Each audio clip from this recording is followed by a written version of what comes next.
Welcome back to our channel where we present updates and concealed tales about the royal family. We are happy to offer the following news. Meghan Markle makes a shocking reaction after royal expert called her Salmonella Sussex. Recent weeks have shown how the British royal family balances official duties, personal projects, and media attention. The Prince of Wales has taken a proactive approach to delicate international crises and domestic issues in various high-profile engagements, signaling a purposeful forging of his character as heir to the throne. At the same time, renewed attention to the Duke and Duchess of Sussex has revived old controversies, commentary about their former life in the UK, questions about their choices while still performing official duties, and scrutiny of their current lifestyle in California, from housing preferences to wardrobe choices and public-facing content. These simultaneous narratives show King Charles III's two sons' divergent trajectories. Prince Harry and Meghan Markle remain hotly debated with their decisions as working royals and actions, since stepping back often reinterpreted in light of their departure from formal duties. Prince William is balancing traditional monarchy with an issue-oriented public profile.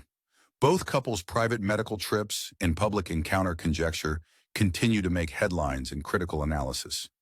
In one of his most stunning recent events, the Prince of Wales visited Gazan youngsters in UK hospitals.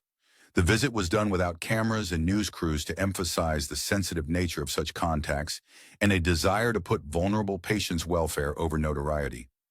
Kensington Palace said the prince was moved by the courage shown by the children and their families and by the dedication of the team who are supporting them, adding that he wished to offer a moment of comfort to these young people who have endured experiences no child should ever face.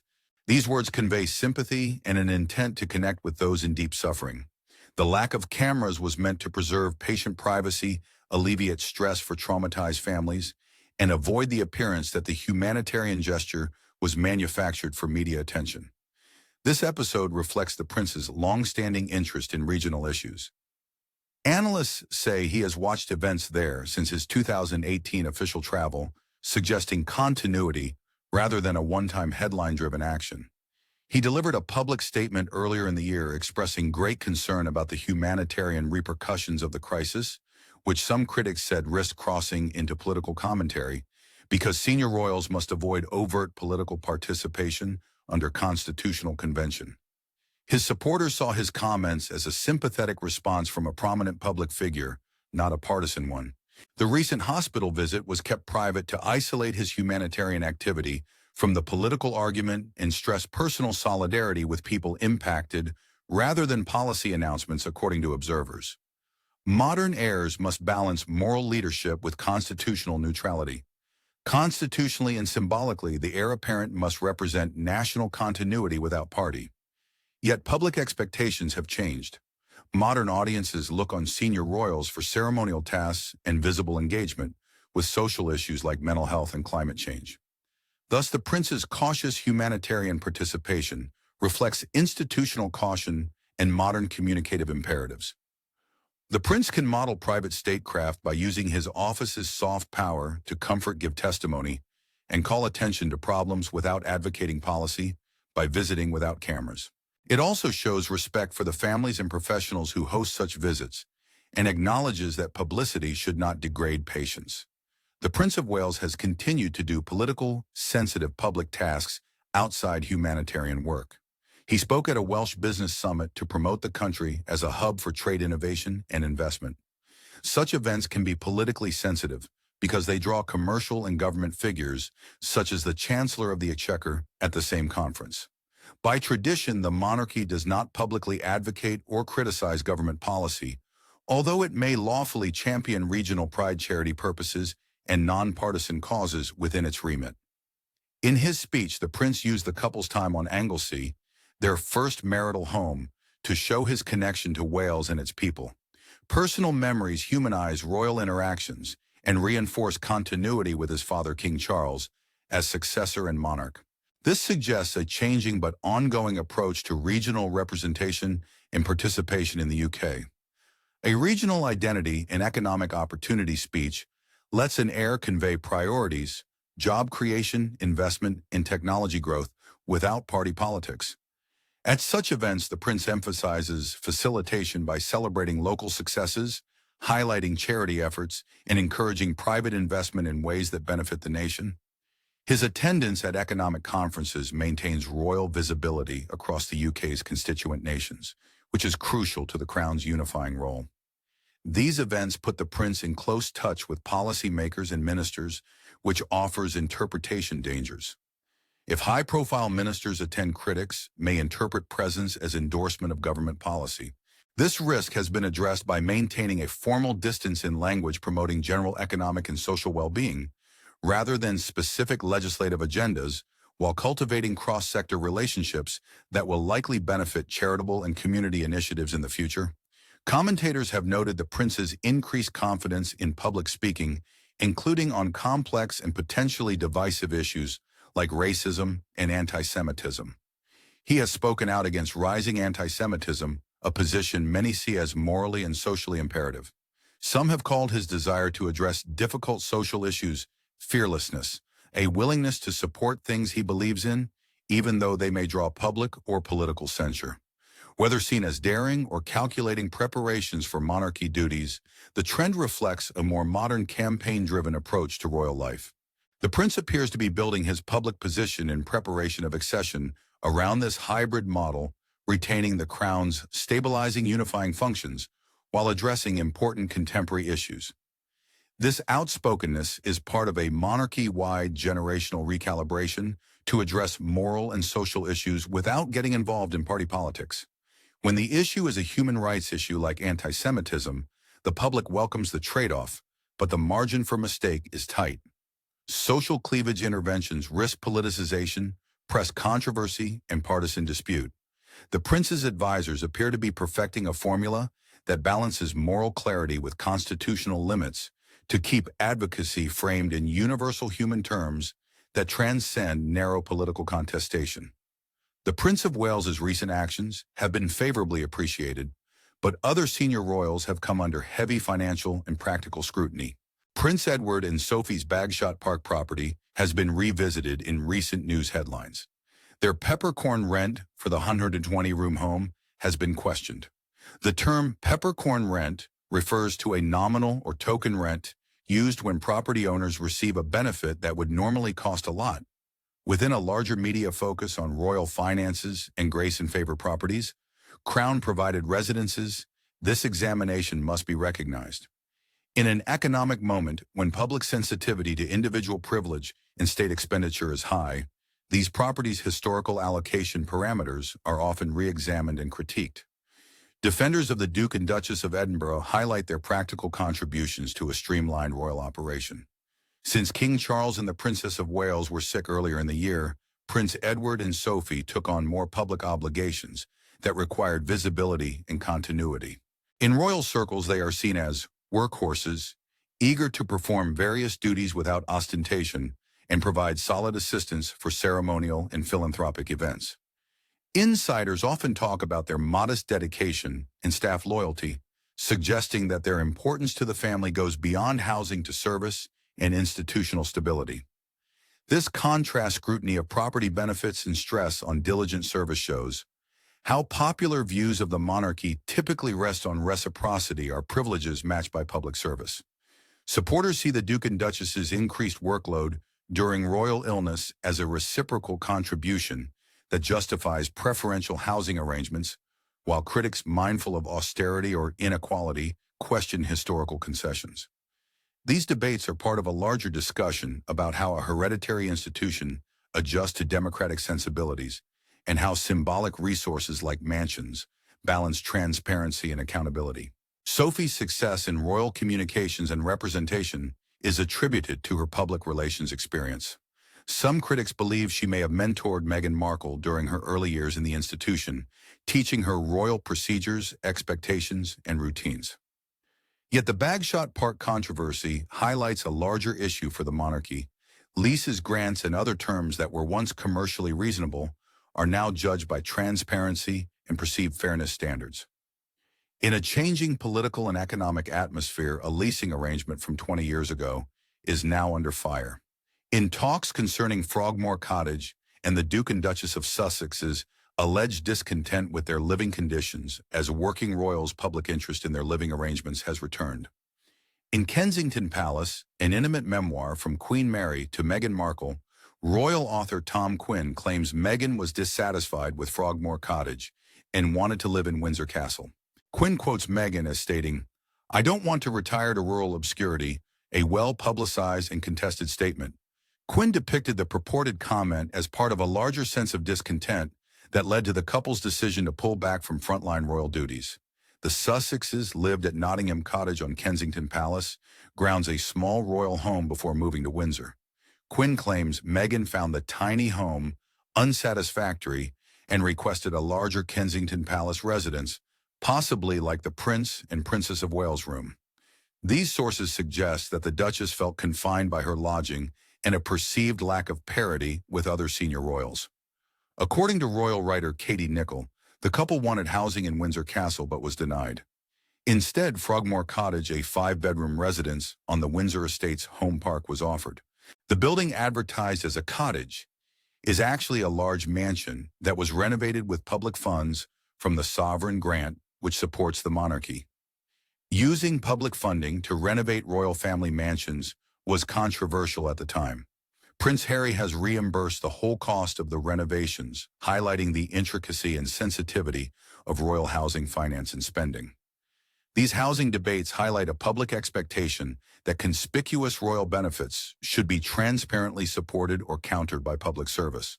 The Frogmore Restoration Row showed how difficult it is to balance private needs, security, family space, and child rearing with public concerns about state-backed spending. In the Sussexes' instance, reimbursements were paid, but the optics can still affect public sentiment. Thus, a hereditary institution under financial scrutiny can learn crisis management from the incident. These depictions of the Sussexes' rooms have drawn mixed reviews. The Duchess's comments about housing size or location are seen as unrealistic expectations, demonstrating a mismatch between royal life and celebrity society. Defenders argue that the couple's global public profile and intense media attention may explain their preference for larger or centrally located homes due to security, privacy, and the challenges of raising a family in a high-profile environment. Windsor residents dispute the term rural obscurity because the area is not remote.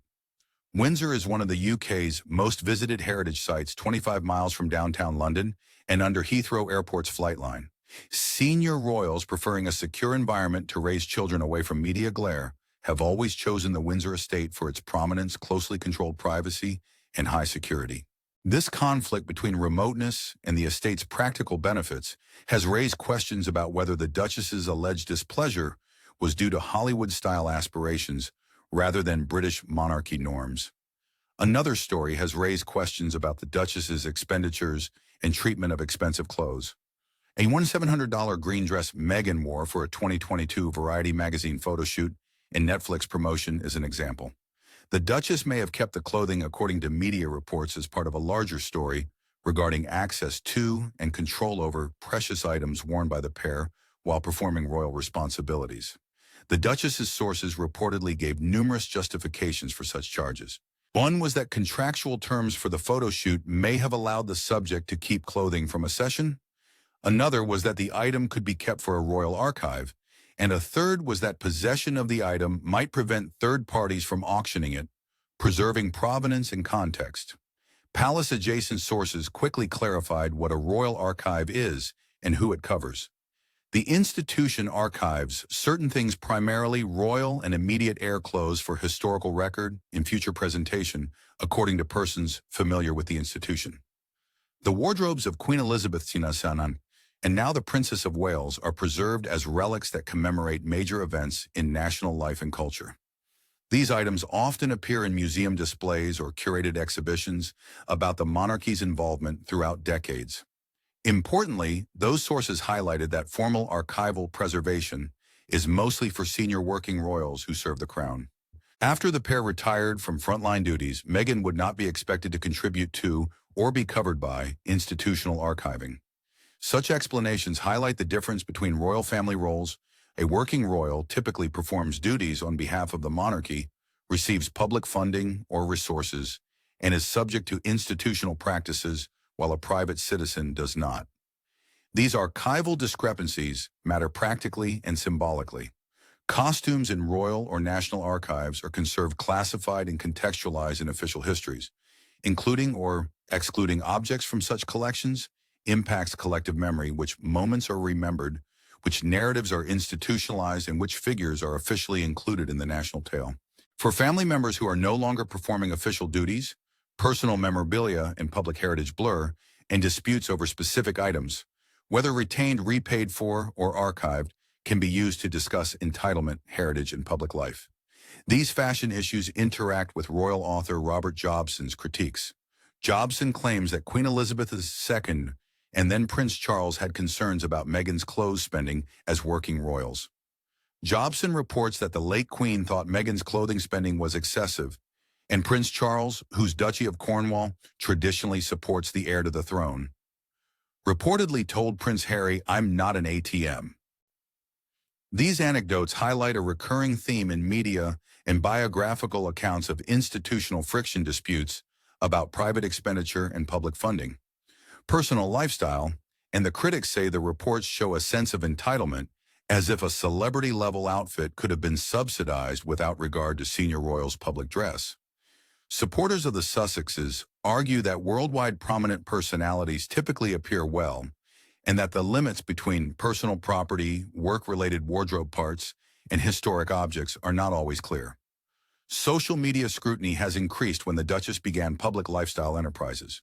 She was mocked for a Thanksgiving Instagram video showing her raw turkey preparation. Meghan handling raw poultry while wearing multiple rings and a bracelet, not wearing gloves, and having untied hair hanging near the food viewers, argued that these practices violated food safety guidelines. Some call the episode Salmonella Sussex, implying a disregard for cleanliness and foodborne sickness. Public health guidelines recommend removing jewelry before handling raw meat to avoid salmonella, and E. coli can enter rings and bracelets through small gaps and spread to other surfaces or food. Tying back long hair and using proper utensils or protective gear are also recommended to reduce contamination. Some commentators called online mockery petty or disproportionate to a domestic video, while others argued that lifestyle influencers who promote food-related content have a responsibility to model best practices. Critics said the Instagram clip matched a pattern of offering homemaking advice without demonstrating experience or safety. The video's heated reactions show how every gesture by high-profile figures, especially royals, is amplified and appraised on its symbolic resonance as well as its substance qualities. Skits of holiday cooking are used to discuss competency, authenticity, and the separation between private and public life. Meghan, who is establishing a brand platform called American Riviera Orchard, faces high stakes because consumer trust and reputation are crucial. The pushback, though often personally violent, underlines the problem of turning private interests into public undertakings under the ruthless scrutiny of social and conventional media. Structure contributes to such merciless scrutiny. Due to algorithmic incentives for engagement, social platforms boost particular material. Outlets highlight dramatic angles because viral ridicule, snappy headlines, and snackable controversies get clicks and shares. Nuance is sometimes lost in such a setting. Commentators and users seeking a snappy narrative may confuse a casual household video with professional cooking instruction. The Sussexes' notoriety and royal pedigree make them easy targets for reductive framing, and their visibility magnifies even slight blunders. However, defenders contend that continuous targeted criticism can become a tool of public shaming that disproportionately impacts those who have described intrusive media attention. Beyond the current scandals, the estranged brothers may meet during the 2026 FIFA World Cup. The competition will be held across North America, including in the U.S., where Prince Harry lives. The Sun reported that Prince William and Prince Harry might have a very awkward reunion because both are involved in soccer and huge sporting events. Since 2006, Prince William has been president of the Football Association (FA), promoting and supporting the English national team and the sport domestically. He often attends major international tournaments to cheer for England. If England does well in 2026, he may fly to the U.S. for critical matches. Prince Harry, a sports fan, has attended the Super Bowl and other high-profile soccer matches, so his appearance at World Cup matches in the U.S. is not surprising. The drama of two high-profile public figures with deep personal histories sharing a place fuels speculation about a possible meeting. Observers have imagined the princes appearing in nearby hospitality sections or the same stadium box, which would draw tremendous media attention. But commentators and insiders stress that such conjecture is hypothetical. Future World Cup match schedules, team development, and Prince's diaries are unclear. If Prince William attends, he will presumably do so in an official capacity consistent with his FA job and royal customs, with security and a strictly planned itinerary. Prince Harry, however, would attend privately.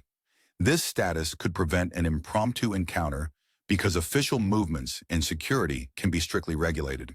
However, the mere possibility of the two brothers attending the same events reignites public curiosity about their relationship and generates endless speculation about whether they will reconcile or avoid each other.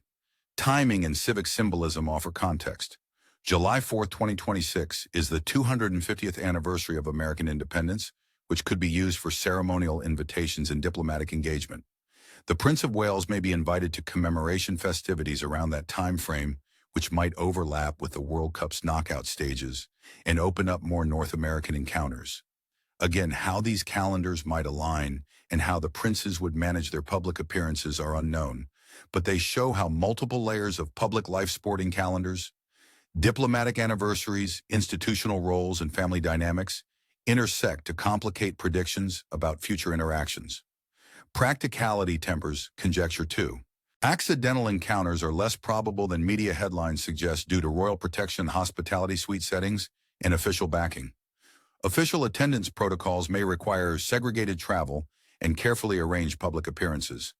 Even at the same event, they can be directed through distinct entrances and seating sections to avoid an unforeseen meeting. In that way, large-scale event logistics can create public drama or prevent it depending on individual and team choices.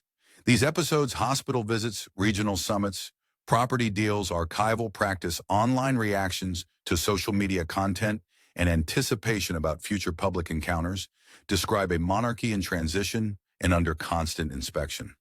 Senior working royals like the Prince of Wales are experimenting with ceremonial continuity and issue-driven participation, pushing the limits of what a modern heir can say and do within constitutional conventions.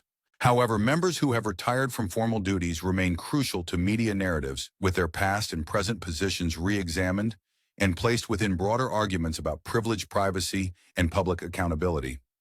Much modern coverage focuses on private motives and public responsibilities, institutional tradition, and celebrity culture.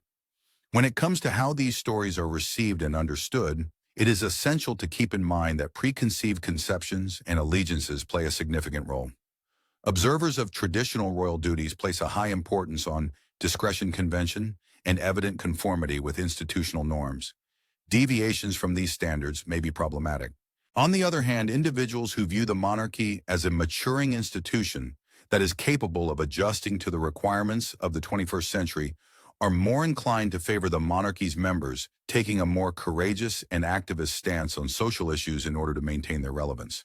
Some people find it unsettling that the Sussexes have relocated to California, where they are working on commercial and media initiatives outside of the royal household. Although their global profile gives them influence and reach, the fact that they are no longer performing official tasks alters the expectations and legal safeguards that come with working status. In addition, the robust media environment minimizes the significance of nuances and magnifies the impact of episodic issues. It is possible for a home cooking film to be relatable or amateurish, depending on the editing perspective. A private hospital visit can be compassionate, politically dangerous, or publicity-averse, depending on the editorial perspective. As a result of the longevity of social media, viral tags, memes, and narratives propelled by the crowd have the ability to mold public perception in a manner that is resistant to correction or sensitive contextualization. When it comes to the evaluation of public-facing activities, the distinction between working and non-working royals has an impact on how things like duty clothes are treated and accounted for, how residences are funded and reported, and how individuals are evaluated.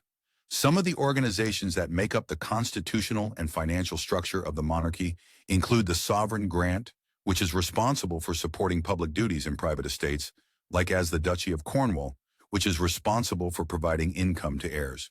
It is possible that the public does not fully grasp these procedures, and any misunderstandings or complaints that are raised are often indicative of greater issues over privileged public expense and the process of modernizing an ancient institution. The presence of family tension in public adds an additional layer of complexity to the issues of the institution through human encounters. A high-profile reunion, whether it takes place at a sporting event, a state event, or a private ceremony, attracts public interest because it offers emotional content. This content includes content such as awkwardness, reconciliation, and two brothers who are in different living conditions. On the other hand, despite the fact that they are displayed in public, such moments are intensely intimate if they do occur. Depending on how they are handled and framed by the individuals who are present and the apparatus of the media, their meaning can either be enhanced or diminished. Unmet expectations are seen in the contemporary monarch's engagements and conflicts. They must reconcile constitutional limits, institutional commitments, personal convictions, public transparency, private security, and current public expectations. Prince of Wales's humanitarianism, advocacy for the region, and direct criticism of societal concerns suggest a means to controlling such boundaries. The continuous emphasis on the Duke and Duchess of Sussex shows how location representation and lifestyle decisions in high-profile situations continue to stir controversy. These issues will remain central to public debate about the royal family and influence 21st century monarchy perceptions. The institution will continually adjust to political, social, and media changes. Thank you for watching the video. Please let us know your thoughts and say goodbye for now.